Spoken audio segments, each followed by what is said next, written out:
The United States operates some of the most incredible aircraft ever to take to the skies, but for every jet you see in service, there's at least one that didn't make the cut.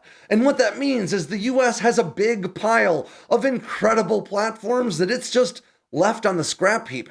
Here's my list of the top 5 jets that I wish the US had bought if money had been no object. Number 5 is the F-16XL. This cranked aero delta wing F-16 might not have been a good replacement for the F-16s we have, but it would have been an excellent interdiction bomber, with way more range, way more payload, 27 hardpoints for different small diameter bombs, and a higher top speed than the F-16 we have today. The F-16XL would have been an excellent complement for aircraft like the F-15E Strike Eagle.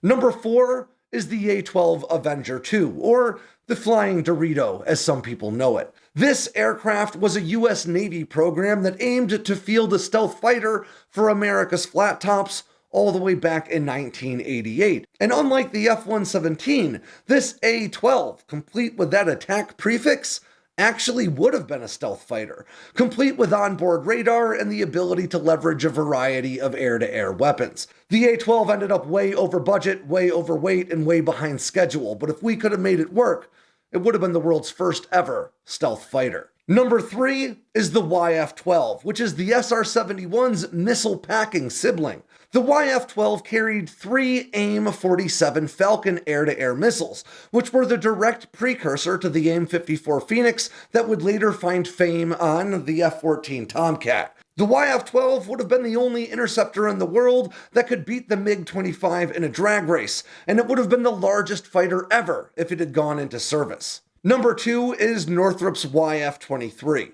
This incredible stealth fighter could have been the world's first operational stealth fighter if only it could have beaten Lockheed's YF-22 that went on to become the F-22 Raptor.